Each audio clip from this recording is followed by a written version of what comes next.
Commission commission commission. तो ये commission आप लोगों के समझने के लिए बहुत आसान गेम है, ठीक है।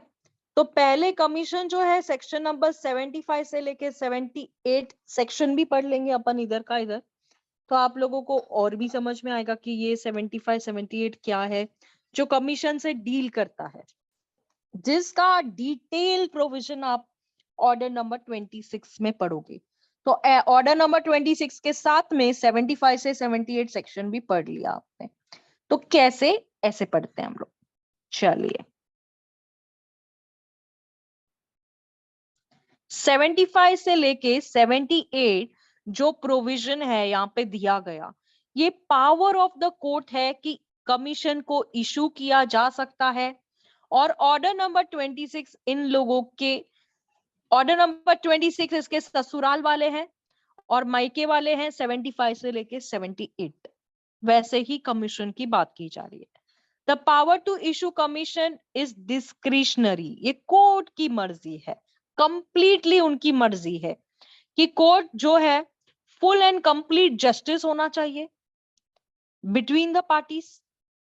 कोर्ट सो मोटो भी कर सकती है, कोर्ट खुद से भी कर सकती है, या अगर किसी भी पार्टी ने एप्लीकेशन लगाई है कि सर कमीशन को जाहिर करवाया जाए, कमीशन लगवाया जाए, कमीशन लेने से क्या होगा, लिमिटेशन और ये सब चीजें भी बचेगी, केस भी फास्ट डिसाइड हो जाएगा और हम लोग सामने वाले से एविडेंस लेके जस्टिस भी हो जाएगा, जो कि आप तो चाहते ही हैं कि कंप्लीट जस्टिस होना चाहिए पार्टीज के बीच में।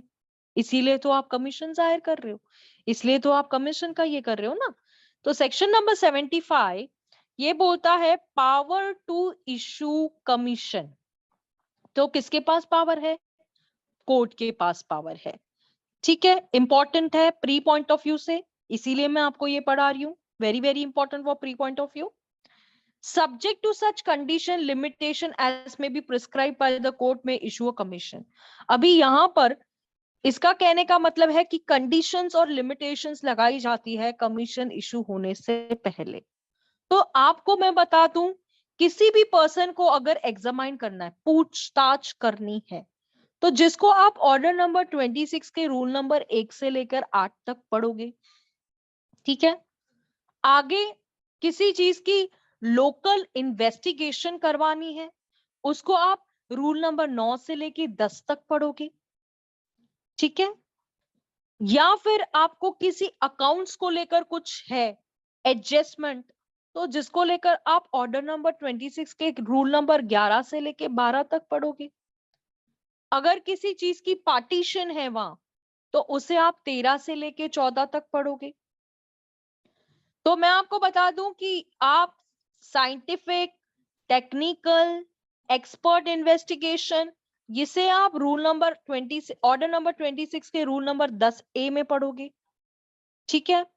फिर उसके बाद में सेल ऑफ प्रॉपर्टी, अगर कोई स्पीडी नेचुरल डिके हो सकता है, जैसे कि हमने देखा था कि कद्दू खराब हो जाएगा तो लेने से तो सब मना ही कर देंगे ना, तो वो कोर्ट की कस्टडी में कैसे लेके आना है, किस तरीके से करना है, तो ऑर्डर नंबर 26 के रूल 10C में पढ़ोगे। मिनिस्ट्रियल एक्ट है तो उसे आप 10B में पढ़ोगे। तो ये रूल नंबर 15 से लेके 18B जो ऑर्डर नंबर 26 डील करता है, वो डील करता है general provisions, general provisions commission को लेकर। कहां पे पढ़ोगे, ऑर्डर नंबर 26 के रूल नंबर 15 से लेके 18B तक, ठीक है। हमें पता तो चल गया कि हमें क्या क्या पढ़ना है, यानी आपकी इंग्रेडिएंट्स की तो तैयारी हो गई। अभी मिर्च मसाला हम आगे लगाएंगे, ठीक है। तो section number 75 is exhaustive but illustrative, so the court में issue commission for any other purpose also. अब 75 जो सेक्शन है, ये जो है इसमें आपको पता चलता है कि क्या चीजों को लेकर कमीशन अपॉइंट किया जाता है। तो ये 75 प्री और मेंस को लेकर वेरी वेरी इंपॉर्टेंट है, इसीलिए यहां पे बता रही हूं मैं। तो commission to examine any person, किसी भी पर्सन की एग्जामिनेशन की बात की जा रही है, किसी भी पर्सन से पूछताछ की बात की जा रही है, तो जिसी को लेकर ही तो कोर्ट कमीशन। क्या हमने कमीशन को लेकर सीआरपीसी में नहीं पढ़ा है? Yes ma'am. सारा का सारा वही खेल यहाँ पे खेलेंगे। डिक्टो है, कुछ डिफरेंस नहीं है, सिर्फ आपको ऑर्डर्स और रूल्स में फर्क पड़ेगा यहाँ पे। यस चलो, ma'am, expert rule number opinion भी है इसके अंदर, 45 Indian. Scientific, yes yes yes, ये सब पढ़ चुके हैं हम लोग वहां पे। वही चीजों को सिर्फ यहाँ पर आपको लेंदी वे में बताया गया है, ठीक है, क्योंकि ये मेंस एग्जाम में वेरी इंपॉर्टेंट है, तो मैं आपको इसको एक एक चीज को बहुत बारीकी से पढ़ाऊंगी, ठीक है। द कोर्ट में issue a commission for the examination on interrogatories, सवाल, इंट्रोगेटरीज सवाल, और otherwise any person in following circumstances, यानी कि किसी भी पर्सन के ऊपर इन सर्कमस्टेंसेस में। Rule number 1, rule number 4, rule number 4A, rule number 5, order number 26 यहां से शुरू होगा, ठीक है। यहां पे आप देखेंगे कि अगर किसी पर्सन को एग्जामाइन करना है एज अ विटनेस, गवाह, और वो रिसाइड करता है with in the local limits of the courts jurisdiction, यानी कि कोर्ट की जुरिस्डिक्शन में जहां कोर्ट है वहां ये बंदा रहता है, तो who is exempted under the court from attending a court, यानी कि उसे कोर्ट में अटेंड करने के लिए एग्जम्पशन दिया गया है, नहीं आने की परमिशन इज कॉल्ड एग्जेम्प्टेड, नहीं आने की permission. Next, who is from sickness और इन्फर्निटी अनेबल टू अटेंड, बीमार है, बेड पर है, कोर्ट में नहीं आ सकता है, तो जिसे लेकर आप ऑर्डर 26 के रूल नंबर 1 में बारीकी से पढ़ोगे, ठीक है। अब if the person is to be examined as a witness, resides within the local jurisdiction of the court's jurisdiction and in the interest of justice, justice होने की वजह से एक्सपीडियस डिस्पोजल, यानी कि तुरंत डिसीजन के लिए, एक्सपीडियस का मतलब है फास्टेस्ट फास्टेस्ट फास्टेस्ट, बहुत फास्ट केस को खत्म करने के लिए या कोई अदर रीजन उसे एग्जामाइन करना है, तो जैसे आप रूल नंबर 4A के ऑर्डर 26 में पढ़ रहे हो, तो मैं रूल 4A को इंसर्ट कर दिया गया था, सॉरी यहाँ पे इंसर्टेड की स्पेलिंग में मिस्टेक हो गई है, 1999 में, तो लिख लीजिए कि 4A ऑर्डर नंबर 26 को इंसर्ट कर दिया गया था 1999 के अमेंडमेंट से।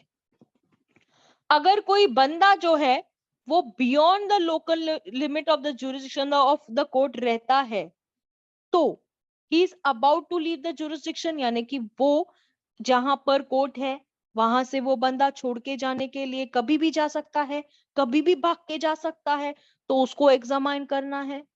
या फिर वो किसी सर्विस में है, गवर्नमेंट सर्विस में है, और उसका कोर्ट का ये ओपिनियन है कि भैया पब्लिक सर्विस में है तो कैसे उसको किया जाए, तो रूल 4 हमें बताएगा। If is residing out of India, और उसकी एविडेंस लेना बहुत जरूरी है, तो जिसे आप ऑर्डर नंबर 26 के रूल नंबर 5 में पढ़ लेना। आ रहे सब जगह चलेंगे हम। Section number 77, letter of request, क्या उस्मा हमने लेटर ऑफ रिक्वेस्ट को नहीं पढ़ा था सीआरपीसी में? Yes ma'am. क्योंकि वो इंडिया से बाहर रहता है, इसीलिए कोर्ट क्या यस मैम। भेजती है, yes ma'am. Letter of request भेजती है ना। क्यों लेटर मैम। ऑफ रिक्वेस्ट भेजिए, हम रिक्वेस्ट करते हैं कि हमारे बंदे को यहाँ पर भेज दीजिए उनकी एग्जामिनेशन कराने। 165A या और 165B इससे वो करता है। 166A है। 166A है, परफेक्ट परफेक्ट, तो यही चीज है। तो रूल नंबर 2 जो है यहाँ का, ऑर्डर नंबर 26 का रूल नंबर 2 पे आ जाइए। Order for commission, an order for issue of a commission for the examination of witness may be made by the court, यानी कि इस ऑर्डर ऑफ कमीशन एग्जामिनेशन करना है तो कोर्ट करवा सकती है, खुद भी करा सकती है, या किसी पार्टी ने उस चीज की एप्लीकेशन दी है उस एप्लीकेशन के साथ में उसने एफिडेविट जोड़ा है कि मुझे इस पार्टी को एग्जामाइन करना है, तो जिसको लेकर कोर्ट क्या करेगी, ऑर्डर करेगी, किस चीज का, कमीशन का। ठीक है, rule number 2 complete. Rule number 3 ये बोलता है कि where the witness reside within, यानी कि कोर्ट की जुरिस्डिक्शन में रहता है, तो कमीशन क्या होगा, अगर वो जुरिस्डिक्शन ऑफ द कोर्ट में रहता है तो may be issued to any person whom the court thinks fit to execute it, यानी कि किसी भी पर्सन से कहा जा सकता है कि आप जाएं और उससे ये सारे सवालों का ये करके आ जाएं, तो वो एग्जीक्यूट करवा सकती है कोर्ट उन चीजों को। आपने पूरा का पूरा मैटर सीआरपीसी में पढ़ा हुआ है, मैंने खुद पढ़ाया है भाई। तो section number 76 of CPC, commission to another court, यानी किसी और कोर्ट से कहा जा रहा है। क्या हमने इस चीज को भी सीआरपीसी में नहीं पढ़ा है, अनदर कोर्ट? Yes ma'am. कौन से सेक्शन में? मैम सेक्शन याद नहीं है, बाकी हम पूरा मैटर बता देंगे। तो फिर हमें क्या एग्जाम में सेक्शन नहीं लिखना पड़ेगा? मैम लिखना पड़ेगा। ठीक है, सोचो, मैं तो आपको गारंटी से बोल सकती हूँ कि ये चीज मैंने आपको पढ़ाई हुई है। यस मैम सेक्शन ही पढ़ाई याद है। नहीं होता है, पता नहीं क्यों। तो एक क्लास लेंगे जिसमें आपको सेक्शंस का मैं बता दूंगी कि कैसे याद करना है। मुझे लगता यस है मैम अभी प्लीज करना पड़ेगा। प्लीज मैम बता दीजिए, बहुत वो होता है, मुश्किल होता है। कर देंगे कर देंगे, चलो। A commission for the examination of any person may be issued to any court not being high court। देखो सीधा सीधा वो क्या बोल रही है, कौन सा भी कोर्ट हो सकता है जिसे कमीशन के लिए भेजा जा सकता है मैटर को, लेकिन हाई कोर्ट को नहीं। तो in a state then a state in which the court of issue is situated having a jurisdiction in the place which a person is to, कौन सी भी स्टेट में हो सकता है यार, कौन से भी स्टेट में हो सकता है। हाई कोर्ट को छोड़ के बोला जा रहा है कि हाई कोर्ट को नहीं भेजा जा सकता कि हम तेरे को कमीशन भेज रहे हैं, चल इससे सवाल जवाब करके हमको भेज देना। High court is a parental court, हमारे माँ बाप से नहीं कह सकते, लेकिन बच्चों को बोल सकते हैं। तो एवरी कोर्ट, जो भी कोर्ट रिसीव करती है commission, shall examine him or cause examine, and the commission when duly executed shall return together with the evidence taken under it to the court which it was issued। Same चीज है, same line है, same to same lines है कि जब commission order हुआ है दूसरे court से क्या कहा जाता है, तो पूरा का पूरा मामला उससे पूछ ले, सारे सवाल सब करके हमको वापस भेज दे देना, बस खत्म बात होती है यहाँ पे। Rule number 6, order number 20। Section 166 है, अब वो आप लोग सोचो कि लेटर ऑफ कौन सा है। मैम हाँ, वो ठीक है, 166 भी है। वो ठीक है, वो ठीक है, वो ठीक है। बाकी आप मेरे को ये, आप लोग पढ़ते नहीं हो ना, इसलिए प्रॉब्लम होती है, पता है, पढ़ के फिर नहीं हम भूल मैम गए पढ़ते हैं, बहुत पढ़ते हैं, अल्लाह के करम से बहुत पढ़ते नहीं हैं। मैम, वो ध्यान इस पर रहता है ना सीपीसी पे, तो वो एक अचानक से सडन आता है सामने, तो थोड़ा सा तो सोचना एग्जाम में भी छोड़। तो सडन आता ही है ना, आपको एग्जाम में भी तो सडन नहीं आता ही मैम, है। वो हो जाता है उसमें 4 क्वेश्चन ठीक है लगभग, भाई तो मैम यार, ठीक है। ऑर्डर नंबर 26 का rule number 6, court to examine witness pursuant to commission, every court receiving a commission for the examination of any person shall examine him, उसको एग्जामाइन करके ही भेजना पड़ेगा। जिस कोर्ट को बोला गया कि आपको विटनेस भेज रहे हैं उससे सब पूछताछ करके हमें भेज दीजिएगा, आपको वही करना है, बस खत्म होती है रूल। ऑर्डर 6 खत्म अपना, सॉरी ऑर्डर 26 का रूल 6 खत्म अपना। 78 सीपीसी क्या बोलता है, 78 सीपीसी ये बोलता है अगर आप कमीशन को इशू करना है फॉरेन कोर्ट को, ठीक है, इसमें सब्जेक्ट टू कंडीशन होती है, लिमिटेशन होती है, अगर एग्जीक्यूशन की बात है तो रिटर्न करवाई जाती है, और इसमें जहां पर कोर्ट सिचुएट है in any part of India to which the provision of the court do not extend, court establish और continued by the authority central government outside India. आपको पता है ना कि सेंट्रल गवर्नमेंट बीच में आती है ये सारी चीजों को लेकर, क्योंकि ये दो देशों का नहीं, दो कंट्रीज का है, अलग अलग कंट्री हो गई, वो यूके यूएसए हो गई, अपनी इंडिया हो गई। तो जैसे अभी डोनाल्ड ट्रम्प चले गया ना जेल में, तो हो सकता है अभी हमारे इधर भी कोई जाए कमीशन अपॉइंट करवाएंगे हम भी, ठीक है। कोर्ट ऑफ एनी स्टेट, आपको पता है ना डोनाल्ड ट्रम्प को अरेस्ट कर दिया गया है मैम इंडिया है, मुश्किल है। उस यस मैम। अरे यार इंडिया में तो मुश्किल है ये सब चीजें, क्रिमिनल चार्जेस, इम्पॉसिबल है। इम्पॉसिबल, ऐसा हो कैसे सकता है? बड़ी बात है ये तो, बहुत बड़ी बात। ठीक है, वो रूल भी नंबर मैम 7 ये कहता राष्ट्रपति है, को। वो भी राष्ट्रपति को। कभी सुना है तो क्या? हमारे हिस्ट्री में हमने कभी नहीं पढ़ा होगा कि राष्ट्रपति को अरेस्ट किया गया है, वो भी किस चीज के ऊपर? क्रिमिनल चार्जेस लगाए गए हैं। बहुत बड़ी बात है यार। मैम रिटर्न वहाँ ऑफ कमीशन, कॉन्स्टिट्यूशन को ऊपर रखा जाता है, यहाँ पोस्ट को ऊपर रखा जाता है, यही डिफरेंस है बस। वो तो अभी देखो, बिल्कुल सही बात है, वो तो सही बात है।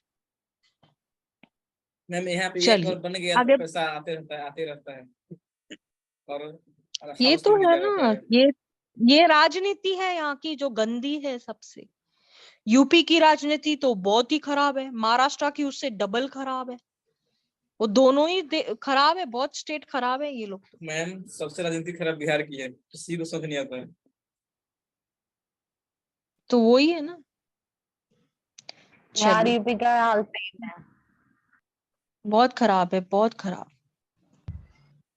मैम अभी सबसे गंदा चल रहा है बिहार की राजनीति। राजनीति हम्म, सही है, बिहार में कुछ गंदा चल रहा है। जहां जहां इलेक्शन आती है वहां वहां राजनीति दिखती है। चलिए अभी, चलिए बिहार चलिए में उस चलिए, टाइम मैम सही हो रूल 24 जाती नंबर है ना। 7 पे आ जाते हैं, return of commission with the deposition of witness. जब आप कमीशन को रिटर्न करना है, आपने विटनेस की डिपोजिशन ले ली, उससे सारी चीजों को पूछ लिया, उस एविडेंस को रिकॉर्ड बनाकर आप उस कोर्ट में भेजोगे जिस कोर्ट ने आपसे कमीशन मंगवाया था। बस, रूल नंबर 7 खत्म। वेन डिपोजिशन में भी रीड इन एविडेंस, यानी रूल नंबर 8 बोलता है कि एविडेंस में कब रीड किया जाएगा, उस कमीशन को नहीं रीड किया जाएगा without the consent of party against whom the same is offered. बिना कंसेंट यानी पार्टी के आप उस कमीशन को रीड ओवर नहीं कर सकते हैं। The person who gave the evidence, जिस बंदे ने एविडेंस दिया है वो उस कोर्ट के जुरिस्डिक्शन में नहीं रहता है, मर गया या बीमार है, पर्सनली एग्जामाइन नहीं किया जा सकता है, पर्सनली उसको एग्जामाइन करने से अपीयरेंस के रोका गया है, या गवर्नमेंट सर्विस में है, तो उस चीजों में क्या करती है, without the determinant to public service court अपनी ओपिनियन बना लेती है। नहीं आ सकेंगे तो क्या करेगी कोर्ट को? अपनी ओपिनियन ही बनानी पड़ेगी ना। The court in is direction dispense with the proof of any, dispense का मतलब क्या होता है? What do you mean by dispense?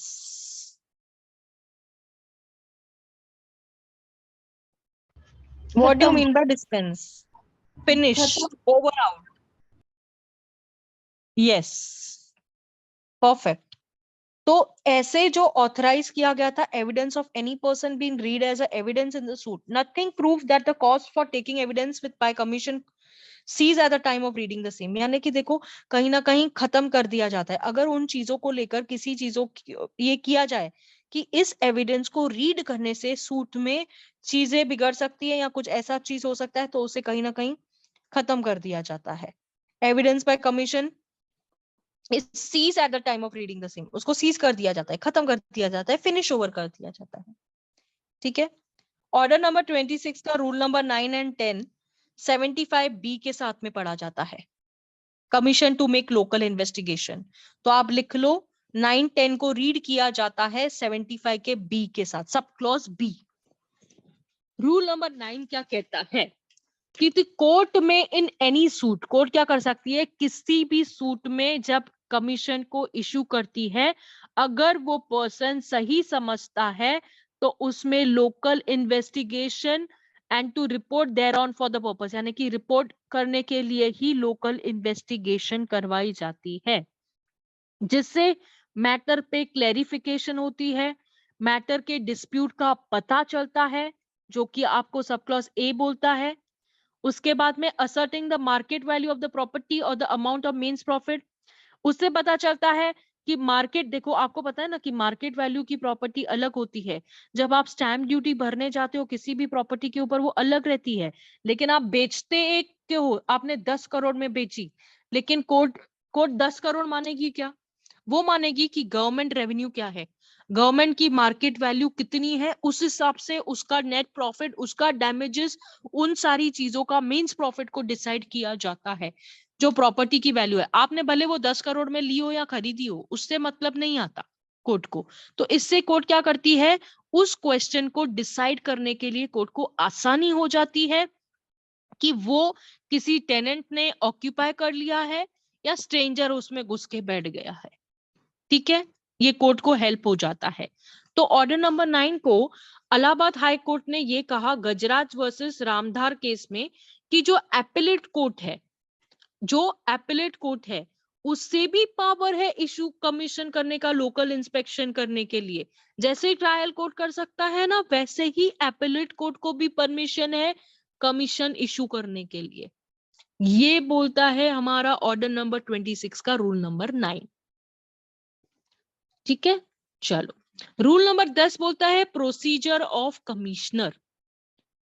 जो कमिश्नर है इस केस में, जो कि लोकल इंस्पेक्शन करेगा, ठीक है, तो वो अगर ठीक समझे तो उस कमीशन को लिखेगा या रिटर्न करेगा उस रिपोर्ट बनाकर कि ये उस कोर्ट में भेजेगा जिस कोर्ट ने डायरेक्शन दिया था कि आप इन्वेस्टिगेशन करें, इंस्पेक्शन करें, उन सारों चीजों की जानकारी का एक रिपोर्ट बनाएं। उस रिपोर्ट को उस कोर्ट में भेजा जाएगा जिस कोर्ट ने इस कमीशन को करने के लिए कहा था। ठीक है, the report of the commissioner and the evidence taken by him but not the evidence without the report. अगर कमिश्नर ने एविडेंस लिया है, उस चीज की रिपोर्ट नहीं बनाई है, तो उसको एविडेंस में नहीं लिया जाएगा। ठीक है, विदाउट रिपोर्ट एविडेंस नहीं लिया जाएगा। Shall be the evidence shell form a part of record.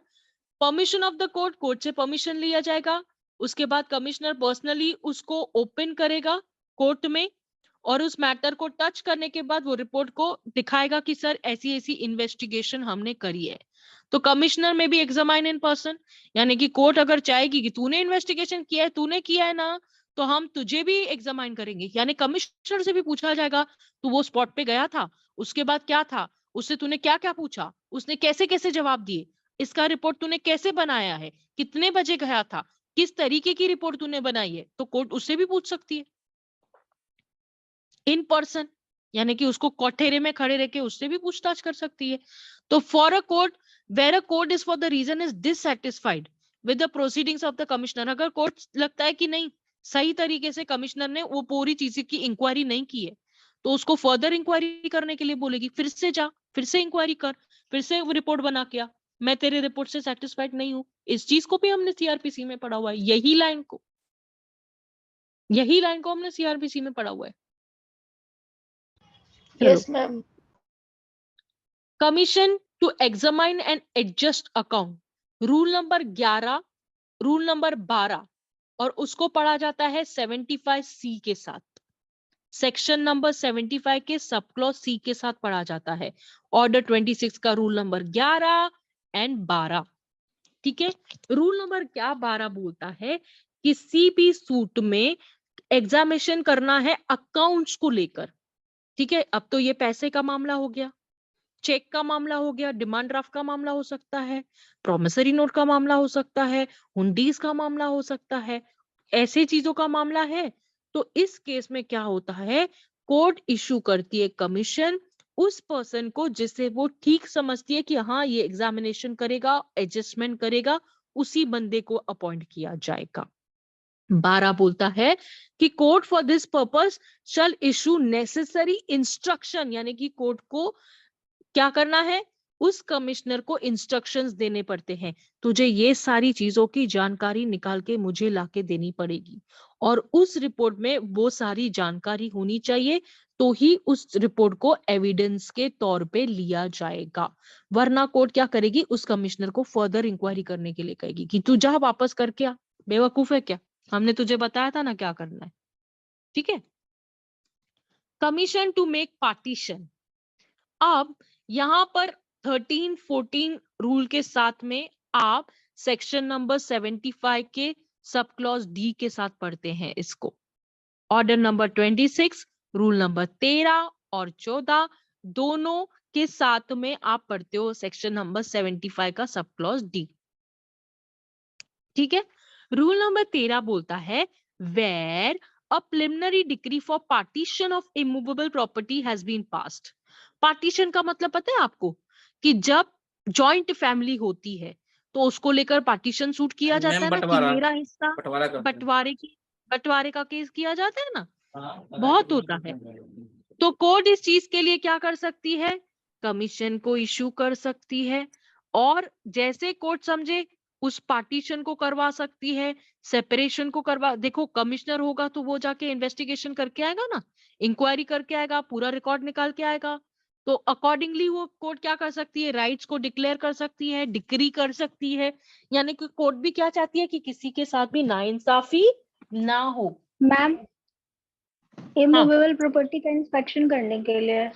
Yes yes, वो प्रॉपर्टी का इंस्पेक्शन करेगा ना कमिश्नर जाके वहां पे, कि क्या क्या है, क्योंकि यहाँ पे प्रिलिमिनरी डिक्री पास होने वाली है। Yes ma'am. तो इसके लिए क्या किया जाएगा, उनके राइट्स को डिक्लेयर करने के लिए, देखो होता है ना कि घर में एक रहता है और घर में दूसरा दिखाया जाता है, तो कोर्ट भी इसलिए कमीशन अपॉइंट करती है, जहाँ के पार्टीशन करना है तो कोर्ट गलत क्यों हो जाए ना उस चीज में, बददुआ कोर्ट क्यों ले, तो कोर्ट क्या करती है, कमीशन अपॉइंट करती है, वहां पे घर पे जाके कमिश्नर पूरा इंक्वायरी करता है और देखता है, उसकी रिपोर्ट बना के आता है, रिपोर्ट बनने के बाद में उसको क्लियर हो जाता है कि अभी इसमें ऐसी डिग्री पास करनी चाहिए।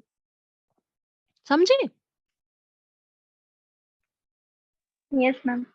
Rule number 14, the commissioner shall after such inquiry be divide the property into required number of shares. देखो सीधा सीधा बात है, क्या करेगा कमिश्नर, इंक्वायरी करेगा, और जो इंक्वायरी करेगा उसके अकॉर्डिंग वो प्रॉपर्टी को डिवाइड करवाएगा, कि ये इसका हिस्सा है, ये इसका हिस्सा है, इतने नंबर ऑफ शेयर्स है, और उन पार्टीज को उस तरीके से दिए जाएगा।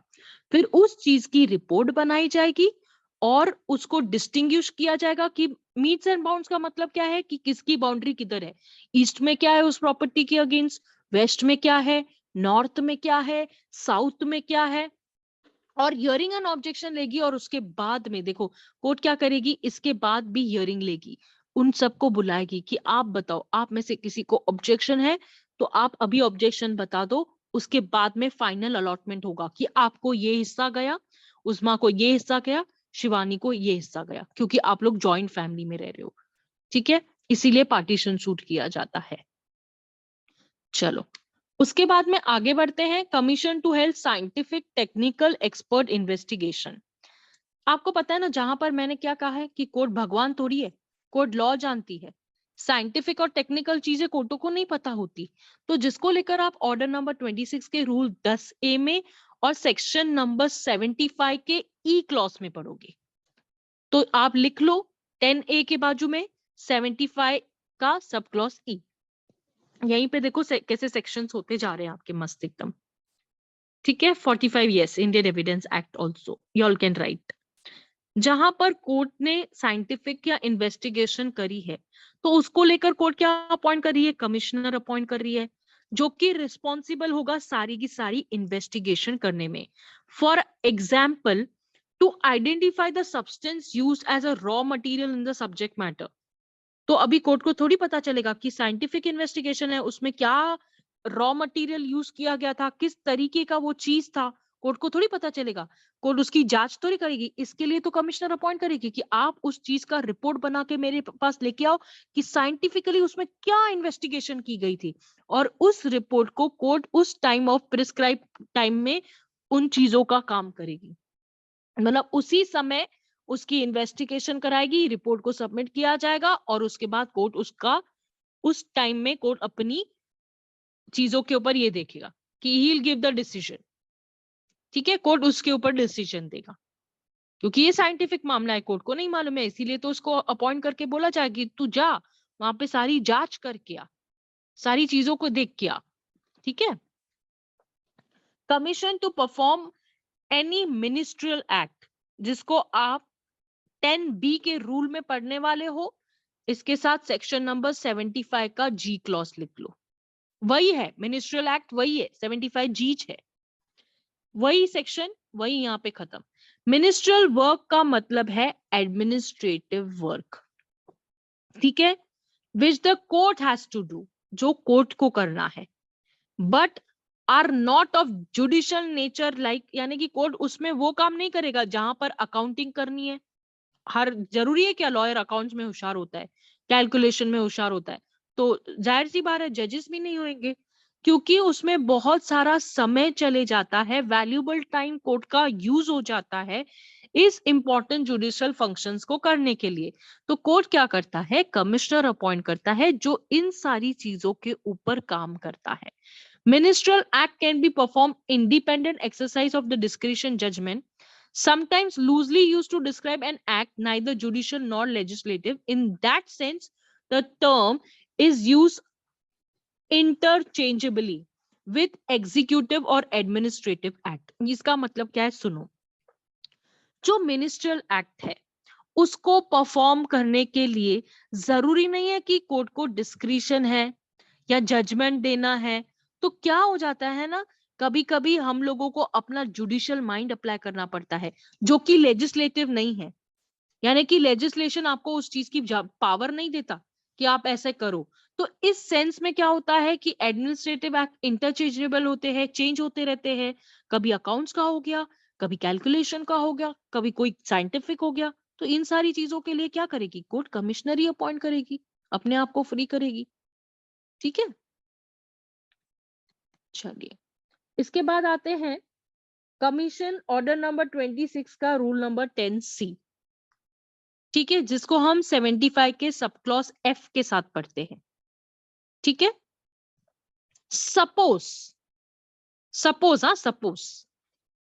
The subject matter of the suit is movable property. जहां पर कोर्ट केस, कौन सा केस चल रहा है, मूवेबल प्रॉपर्टी को लेकर, which can not be preserve by the commissioner and if it is not sold, यानी कि कमिश्नर उसके ऊपर कुछ नहीं कर सकता।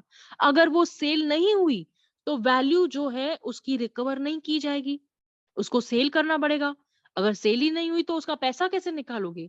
इसीलिए कोर्ट क्या अपॉइंट करेगी, कमिश्नर अपॉइंट करेगी, जो एक रिस्पॉन्सिबिलिटी लेगी कि इसको सेल करने की जिम्मेदारी अब से मेरी, और उसके बाद में रिपोर्ट सबमिट करेगी, और रिपोर्ट सबमिट करने के बाद में सेल कर दी जाएगी वो प्रॉपर्टी। ठीक है, जिसको लेकर बंधुआ Mukti Morcha versus union of India 1984 का केस है।